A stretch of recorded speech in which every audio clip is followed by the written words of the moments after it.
You're listening to Midlife Side Quest, the Over the Hill Gaming Podcast. Here's your host, John Wall. It's November 6, 2025, and welcome to episode 157 of Midlife Side Quest, the Over the Hill video game podcast. I'm your host, John Wall, and I apologize if there's any noise in the background of this episode. All day there has been chainsawing in the neighborhood. There's people cutting down trees and limbs and all that. And listen, this is you can hear it, listen. Oh, that's annoying. And listen, this is a rinky-dink operation. I don't have any soundproof podcast studio or nothing, so I apologize. Bear with me. Every Thursday morning, I bring you 15 minutes of video game impressions, the latest industry news, and tales of a Gen X geek. Thank you so much for tuning into the show today. On this week's program, I'm going to be talking about Yooka-Replaylee. But first, we start the day by checking out some of the headlines from the past week. And this week, instead of grabbing the one usual news story, I think we need to have a talk. And we need to talk a little bit about Xbox. Xbox is having a really bad year. Ironically, it's not because of their games, because 2025 has been one of their best years for first-party releases in a really long time. But in just about every other imaginable way, it's been pretty brutal. In the last quarter, their hardware sales tanked, basically dropping by nearly 30%. But honestly, that's not much of a surprise. You know, we're 5 years into a generation where they've made all of their first-party games available on PC and many of them on PlayStation. By and large, the people who want an Xbox console, they've got one by now. And they've made up for that, you know, with the additional revenue from multi-platform releases. The real problems at Xbox have less to do with their game strategy and more to do with the decisions being made at the top. I mean, there's this whole Israel situation, which, you know, I've talked about before. There's an ongoing boycott of Xbox due to Microsoft providing the Israeli military with cloud services and other technology that's been used in their campaign of genocide against the Palestinians. This obviously isn't directly related to the Xbox division, but a boycott of Microsoft is a boycott of Xbox, so there's really no telling how much damage has been done, not just financially from canceled, Game Pass subscriptions and game sales, but just people's opinion of the brand. And then there's the layoffs, nearly 9,000 people laid off from around the company, which led to the cancellation of multiple projects, including Perfect Dark and Everwild, and multiple games that they were publishing with outside developers like Contraband from Avalanche.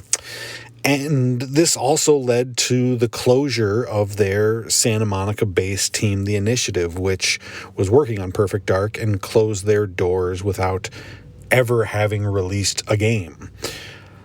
They've also raised prices on all of their hardware options across the board, and even worse, I think, they increased the price on Game Pass, with the Ultimate option going up by a whopping 50% from $20 a month to $30. And that announcement led to lots of people I know canceling their subscriptions. And unless you're a person like me who plays a lot of the games that come out on that service, it's hard to blame anybody for deciding to drop it. That's a lot of money. And the reason for the layoffs and the price increases is reportedly because Microsoft has told Xbox that it needs to maintain a 30% profit margin, which is apparently much higher than the industry average and nearly double that of PlayStation's 16% margin for the first quarter of 2025. Essentially, one of the richest companies in the world is not happy and wants to make even more money. So, where does that leave Xbox as we get ready for a new generation in just a couple years? For the first time in a very long time, the games aren't a problem. They have Call of Duty, Minecraft, Fallout, Elder Scrolls, Halo, Doom. They've got enough games to be really successful. I think it boils down to really two major problems. One, at a time when you no longer need an Xbox to play Xbox games, how do they create a piece of hardware that makes people want to buy it? If they don't need it. They'll get people like me, who prefer playing on Xbox and have large digital libraries. But is that enough for them? Would they be satisfied with that admittedly smaller slice of the pie? It sounds like their big bet will be trying to create a powerful console PC hybrid, which will play Xbox and Steam games, which sounds really cool. But if Microsoft is squeezing them to make more money, is anybody going to buy it if it costs $1,000 or more? And perhaps more importantly, how do they turn around the perception of Xbox, the reputation that it now has? I think when Spencer and company took over, people genuinely wanted them to turn things around. People were rooting for them to succeed. And now they are the company that can't even speak up when an evil police state that kidnaps people off the street uses Master Chief to promote their terror campaign.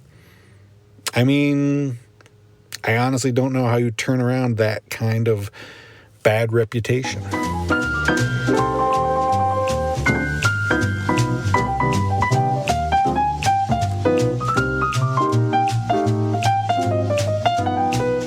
All right, so Yooka-Laylee is a 3D platformer that came out back in 2017, and it was the first game to be developed by then brand new studio Playtonic, and it released to somewhat, let's say, tepid reviews. Critics thought it was charming, but also that the gameplay felt a bit dated and uninteresting.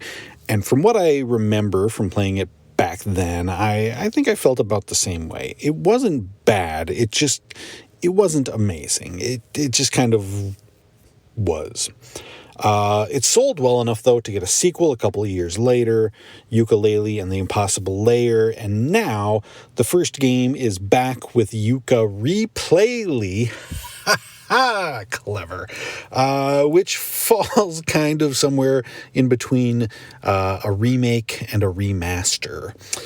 In addition to the kind of improvements that you would expect from something like this, like the improved visuals and resolution and all that, they've also improved on the original release by adding things like a world map to help you find your way around and get all the collectibles. There are new moves and enemies, new challenges and locations. It's really almost like a do-over. Like they said, what if we made this game today? How would we change what we did originally? And because of that, I think the game is a lot more fun than it was the first time around. It plays better, and it feels more complete. It feels better thought out. And I do think a lot of what is appealing to me about this game is that it is 100% unapologetically a Rare game. Playtonic was founded largely by ex-Rare employees, and it shows in every inch of this game, from the duo of Yooka, the chameleon, and Laylee, the bat, to the visual style, to the gibberish dialogue, and Grant Kirkhope's music. This game is the third Banjo-Kazooie game in everything but name. And if you like those kind of games, the Spyros and Sackboys of the world, I think you'll probably dig what they're doing here. And I've had some good fun with it. The characters are silly. There's, like I said, lots of collectibles to grab. The world is colorful. It is that game. But in the words of the legendary Dennis Green, they are who we thought they were. Unfortunately, I think all of the polish and additions and improvements, while they make the game better, it doesn't raise the game beyond what it was before a B-level platformer. And I don't want that to sound too harsh, There's room in the world for B-level games, because there's nothing inherently wrong with this, but there's something with all great platformers that I think it's hard to pin down, call it an X factor or, just a greater sense of imagination, whatever you want to call it. But when you play Super Mario Odyssey or Astrobot, you just know there's something more there. Those games have that extra juice that brings it to the next level. And Yooka-Replaylee is just good. It's a good platformer. And, there aren't very many good 3D platformers coming out these days, so depending on your appetite for that, maybe that's enough.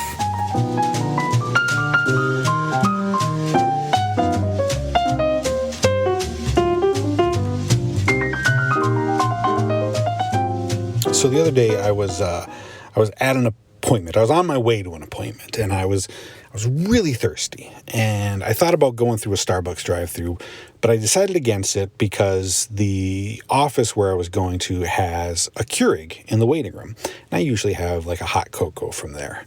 So I'll just wait, and I'll do that.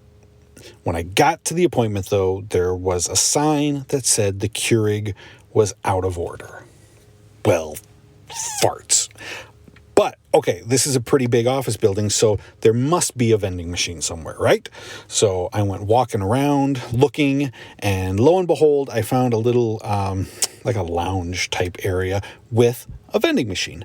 Now, I don't know how often you frequent vending machines, but they're pretty cut and dry. You put in your dollar bill, or maybe you use Apple Pay on your phone, you punch in the number, 3L, whatever, and out shoots a Milky Way, or whatever you're getting. But not this machine. Oh no, that would be way too damn easy. This machine had, first of all, it had a touch screen with a little QR code above that said, "Scan here to begin." Okay, sure, let's do this. So I scan the code, and it wants me to download an app. Okay, that's kind of a pain in the butt, but I really wanted a Dr. Pepper, so whatever. The app downloads, and when I open it, it wants me to create an account.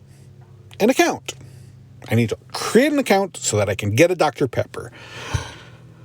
Okay, fine. Here's my name and my email address. And of course, they have to email me a code so that I can activate my soda account. So I leave the app and I go to my email and I get the code and I go back to the app and I enter the number. Beep, beep, beep. All right, now I have created an account to purchase a soda.